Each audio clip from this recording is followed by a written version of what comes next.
बिस्मिल्लाहिर्रहमानिर्रहीम। अस्सलाम वालेकुम नाज़रीन, आप यूट्यूब चैनल देख रहे हैं। मैं इमरान ख़ान हूँ। इम्पॉर्टेंट हैं ख़बरें दो चार। एक तो सऊदी अरब को लेकर पाकिस्तान के अंदर सहाफ़ियों में और सियासतदानों में एक अजीब व गरीब किस्म की सूरत हाल बन रही है।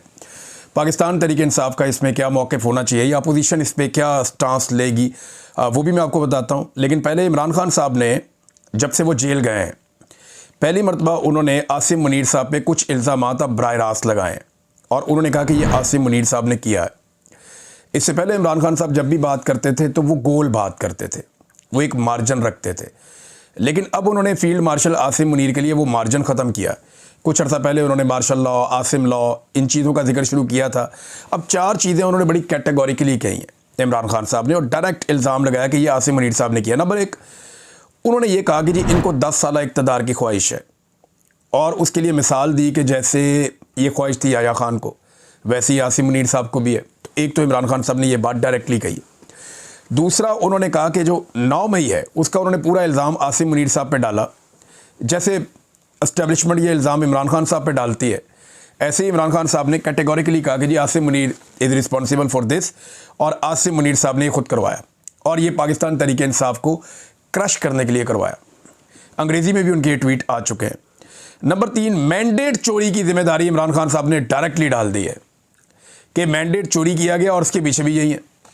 तो ये भी इमरान खान साहब ने डायरेक्टली एक इल्ज़ाम। और चौथा जो है, और ये तीनों चीज़ें इल्ज़ाम क्या है, सारी दुनिया हकीकत जानती है। बाज़ लोग बोल नहीं सकते, बाज़ लोग बात कर नहीं सकते, लेकिन हकीकत तो सारे ही जानते हैं कि मिलिट्री एस्टेब्लिशमेंट ने क्या किया इमरान खान साहब के साथ, और उसमें जो पेश हैं वो आर्मी चीफ ही हैं, उन्हीं के फैसले चलते हैं। नंबर 4 जो है, फ़ौज को ज़ाती मकसद के लिए इस्तेमाल करना। ये इमरान खान साहब ने बड़ा अहम नुक्ता उठाया कि फ़ौज के कंधे को इस्तेमाल किया जाता है ज़ाती ख्वाहिशात की तकमील के लिए, अपने इक़्तिदार को लंबा करने के लिए। और ये याया खान ने भी किया था। तो इमरान खान साहब ने वो एग्जाम्पल्स कोट की हैं और उनके ट्वीट के अंदर ये चीज़ें बड़ी वजाहत के साथ सिंपल करके उन्होंने सामने रख दी। तो ये पहली बार इमरान खान साहब इतना क्लियरली आ रहे हैं आसिम मुनीर साहब के बारे में। तो क्या इमरान खान साहब जेल से एक फ़ाइनल राउंड शुरू कर चुके हैं? ना सिर्फ आसिम मुनीर को वादे पैगाम दिया इमरान खान साहब ने, बल्कि chief justice Pakistan justice Yahya Afridi के लिए भी एक लेटर लिखा, जो वो इमरान खान साहब की बहन अलीमा खान लेकर निकली और उन्होंने कोशिश की सुप्रीम कोर्ट में कि वो चीफ जस्टिस के चैम्बर में जाएं और जाकर वो लेटर चीफ जस्टिस के हवाले करें। लेकिन वहाँ इंतज़ामिया ने रोक दिया। उन्होंने कहा जी आप नहीं जा सकते, जब तक कि रजिस्ट्रार ऑफिस से इजाज़त नहीं मिलती आप नहीं जा सकते। उन्होंने कहा जी इमरान खान साहब का खाता है। लतीफ़ खोजा साहब ने कहा जी एक साइला है, साहिल है, तो वो अगर चीफ जस्टिस के पास जाना चाहें तो आप जाने दें, ख़त देना उन्होंने। तो इस पर उन्हें रोक दिया गया। लेकिन ख़त मैं आपको बता देता हूँ, ये उसका उर्दू ट्रांसलेशन है जो याया अफरीदी साहब को इमरान खान साहब ने ख़त लिखा। ख़त ये है, मैं आपको सिर्फ 31 किलोमीटर के फासले से लिख रहा हूँ, मगर सुप्रीम कोर्ट के दरवाजे मेरे और मेरी अहलिया के लिए बंद हैं। 772 दिनों से ज़ायद एक 9x11 के पिंजरे नुमा सेल में ज़बरदस्ती की खामोशी, तन्हाई और दुनिया से कटाव के कैद खाने में मैं मुसलसल तन्हाई की कैद का सामना कर रहा हूँ। मेरे खिलाफ 300 से ज़ायद बेसरोपा, झूठे और सियासी बुनियादों पर कायम किए गए मुकदमात खोले गए हैं। पाकिस्तान ने कभी ऐसा जुल्म नहीं देखा जो मुझ पर, मेरे ख़ानदान और दुनिया भर में मेरे हामियों पर ढाया जा रहा है। मुझे अखबारात और किताबों तक की रसाई से महरूम रखा गया है। वकला और अहले खाना से मुलाकातें एक शख्स जनरल आसिम मुनीर की ख्वाहिशात और मर्ज़ी के मुताबिक कभी कराई जाती हैं और कभी मनसूख कर दी जाती हैं। मेरे बेटों को अपने वालिद से फ़ोन पर बात करने के बुनियादी हक़ से भी महरूम कर दिया गया है। सियासी कारकुनों को मुझसे मिलने की इजाज़त बिल्कुल नहीं है।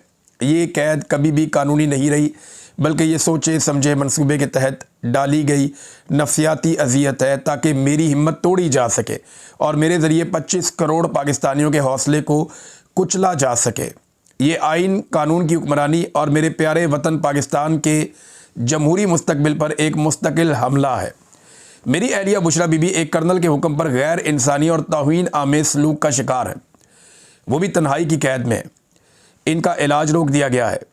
उन्हें टीवी या किताबों तक रसाई नहीं दी जा रही, ना ही बैरूनी दुनिया से कोई ताल्लुक़ रखने दिया जाता है। उनकी सेहत मुसलसल बिगड़ रही है, लेकिन उनके डॉक्टर को मुआयने और इलाज की इजाज़त नहीं दी जा रही।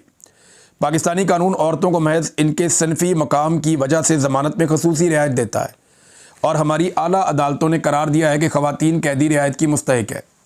लेकिन बुशरा बीबी के मामले में ये उसूल यकसर मुअत्तल कर दिया गया है। ये जुल्म की इंतहा है। इनके तमाम कानूनी हकूक़ उनसे छीन लिए गए हैं कि वो सिर्फ़ मेरी अहलिया है। पाकिस्तान भर में हज़ारों कारकुन और हामी जेलों में सड़ रहे हैं।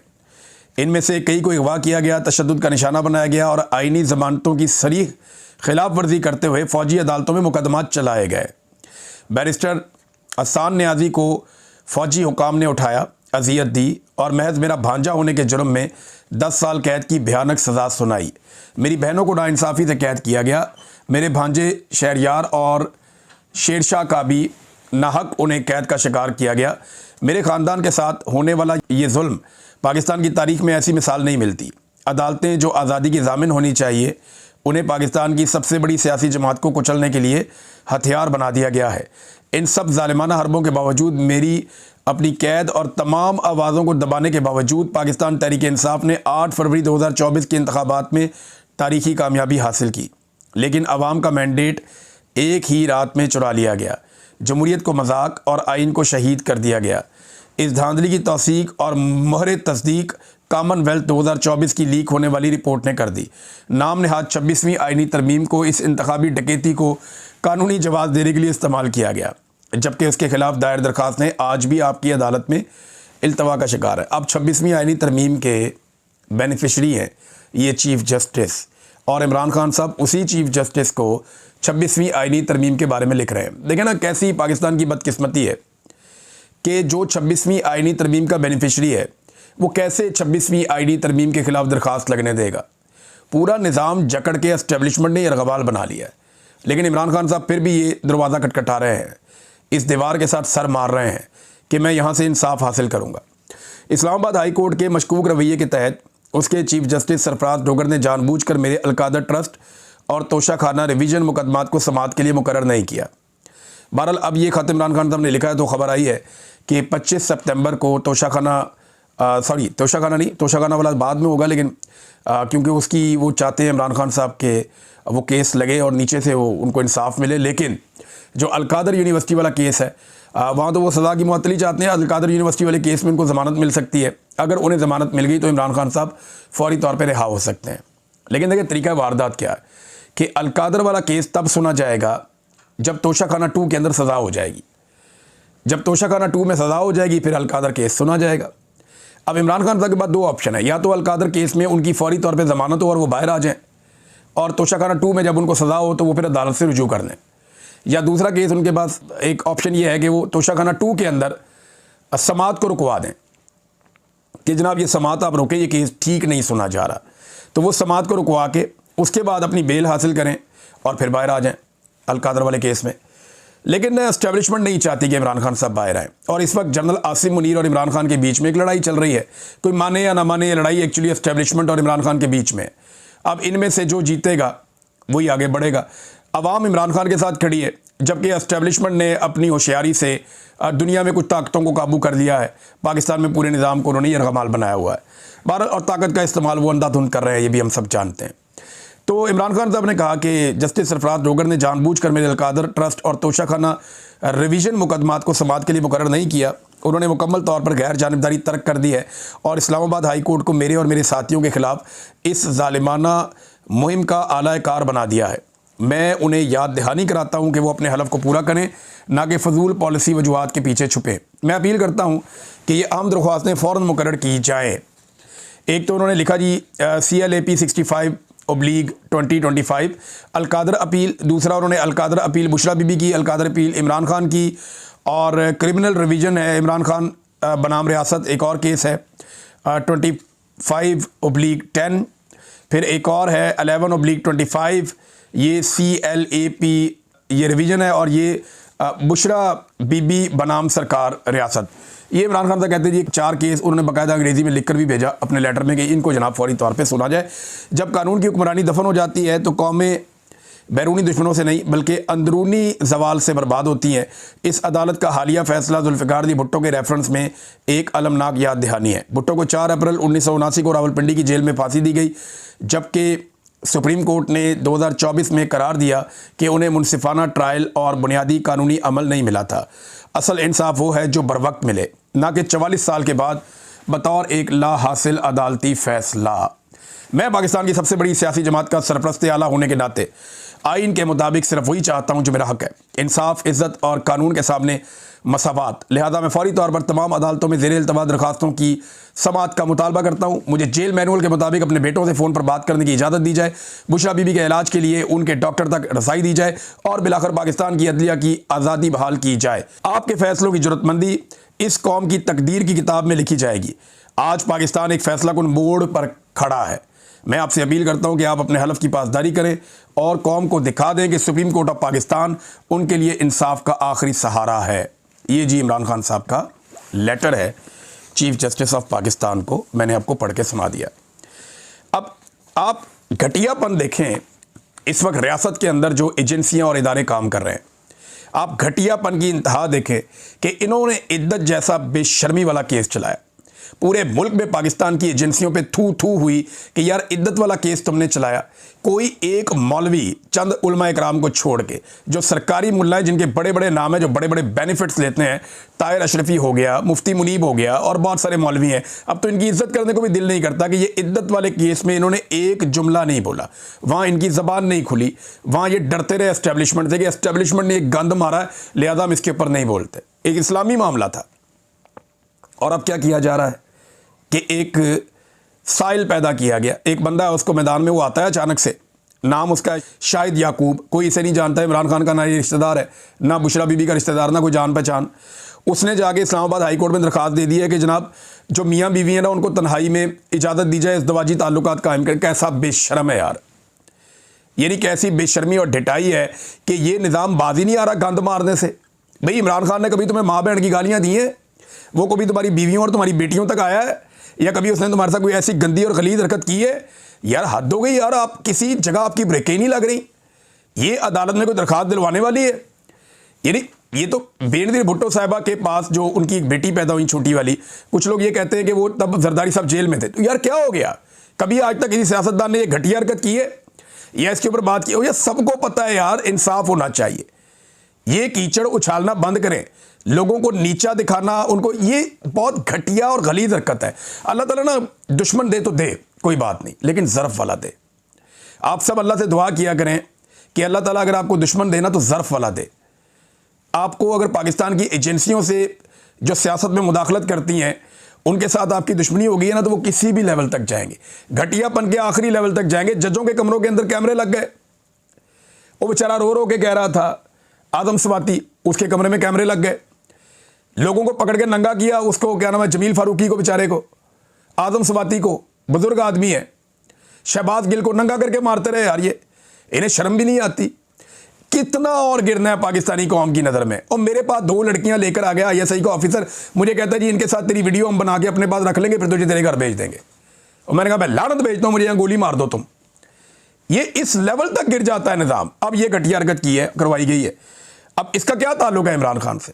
बहुत ही अफसोसनाक है और बाज़ औक़ात तो यकीन नहीं आता कि ये निज़ाम इस लेवल तक नीचे गिर जाएगा। वो इमरान खान एक सियासी बात कर रहा है, सियासतदान है, वो खुलकर बात कर रहा है। इसका मतलब ये तो नहीं है कि आप उसकी निजी ज़िंदगी के ऊपर कीचड़ उछालेंगे। क्या औरत आपको सिर्फ वही लगती है जिसके साथ आपका सियासी मफाद हो, या जो आपके घर में रहती हो, या आपकी बीवी, आपकी बेटी, आपकी फैमिली? उनके लिए तो इज्जत बहुत है, आपकी बाकियों के लिए नहीं है।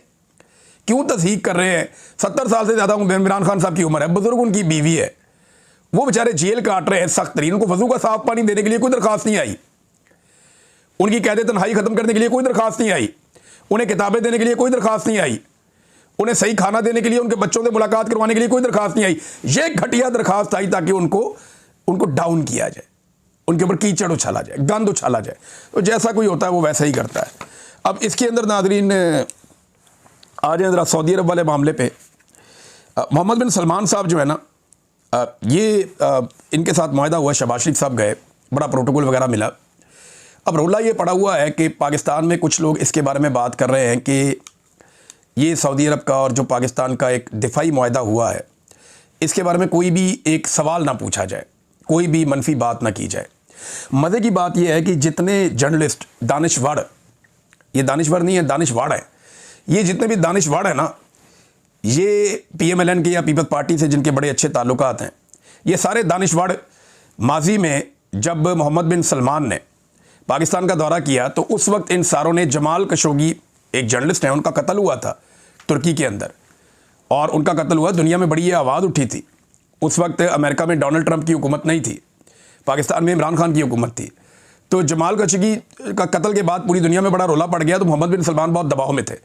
तो जब मोहम्मद बिन सलमान पाकिस्तान के दौरे पर आए उस वक्त, तो इन सारे दानिशवरों ने पाकिस्तान में जो है वो अपनी डीपी चेंज करके जमाल खशोगी की फ़ोटोज़ लगा दी और बड़ी आवाज़ें उठाई कि जनाब पाकिस्तान कैसे कर सकता है उसके साथ बात, वो तो यमन के ऊपर अटैक करते हैं, वो तो यमन के साथ लड़ना चाहते हैं, तो पाकिस्तान कैसे उनके साथ। उस वक़्त ये सारे सवालात हलाल थे और जायज़ थे। आज अगर कोई एक सवाल करे तो कहते हैं जी गद्दार है तो मुल्क का दुश्मन है, ये कैसे सवाल कर सकता है, पाकिस्तान भूखा मर रहा है, हमें तो सऊदी अरब का तेल चाहिए, पैसे चाहिए। भाई सिंपल करते हैं ज़रा, इसको ज़रा सिंपल करते हैं और आपके सामने रखते हैं और उसूल की बात करते हैं। ये जो हरमैन शरीफैन है ना, मदीना और मक्का, क्या ये ख़तरे में है? पहला सवाल ये है।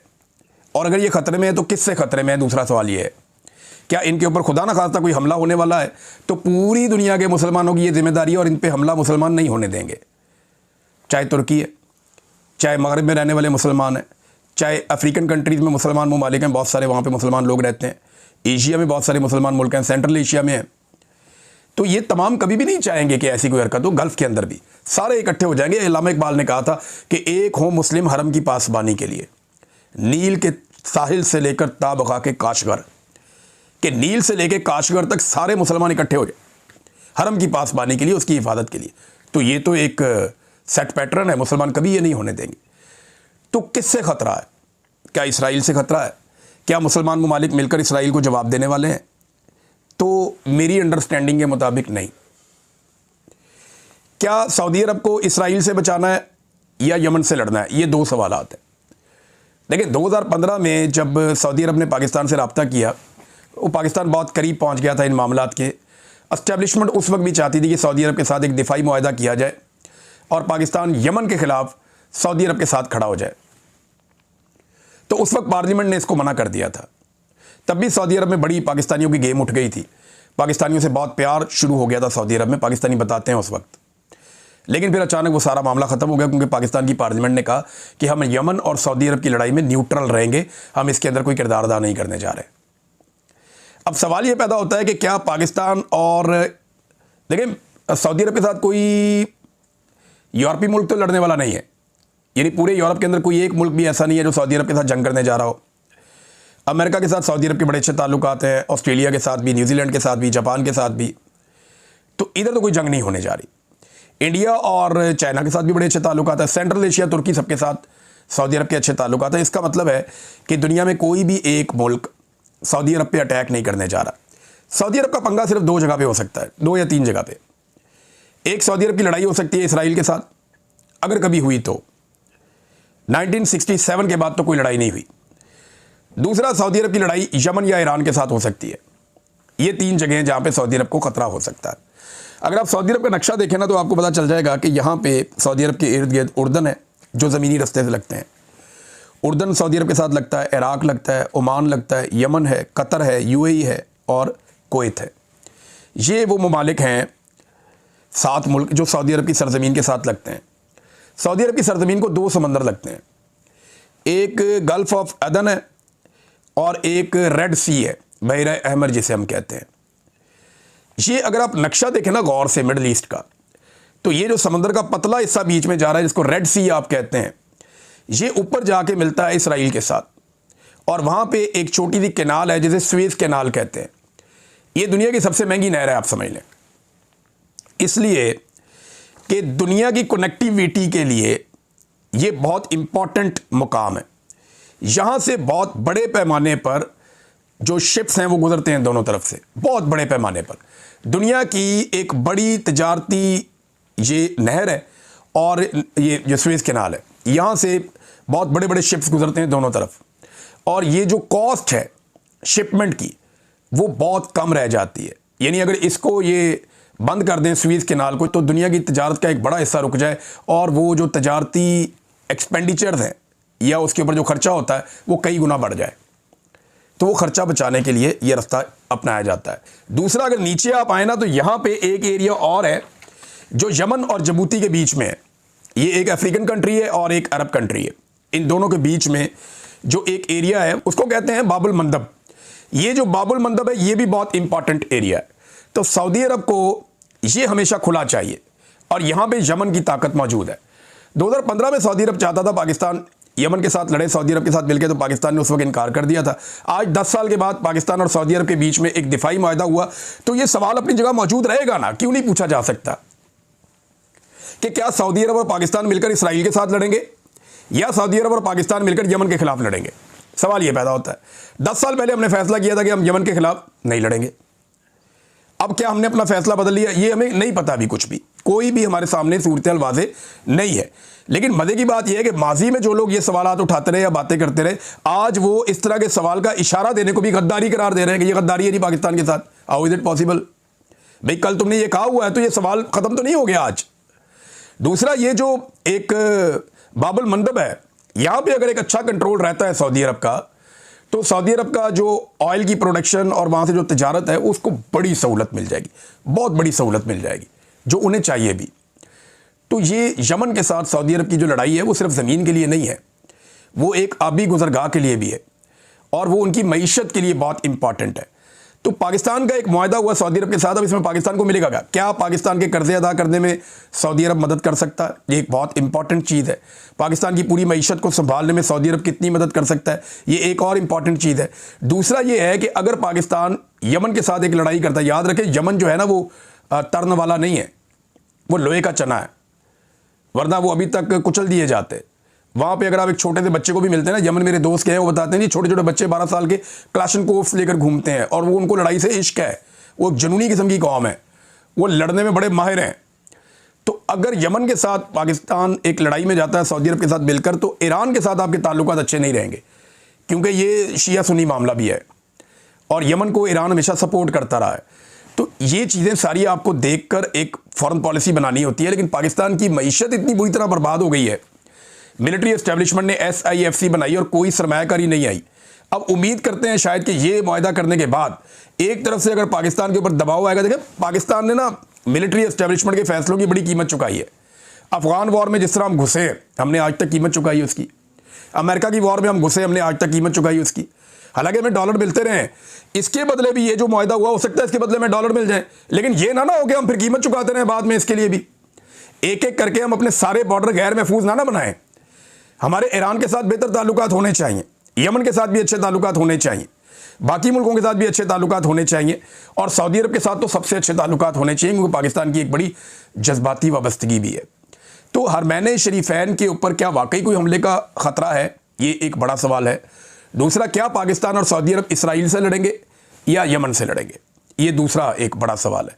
सवालात तो आप पूछ सकते हैं, लेकिन इन सवालात को अगर कोई गद्दारी करार देगा तो हम बार बार पूछेंगे और पूछते चले जाएंगे, फिर आप हमें गद्दार डिक्लेयर करते जाइएगा। और बहुत सारी चीज़ें नाज़रीन मैं आपके साथ शेयर कर सकता हूँ, लेकिन टाइम हमारे पास थोड़ा रह गया और खबरें बहुत ज़्यादा हैं। नेक्स्ट वीलॉग में बात करते हैं, अब तक लेते हैं, अपना ख्याल रखिएगा, अपने चैनल का भी। अल्लाह हाफ़िज़।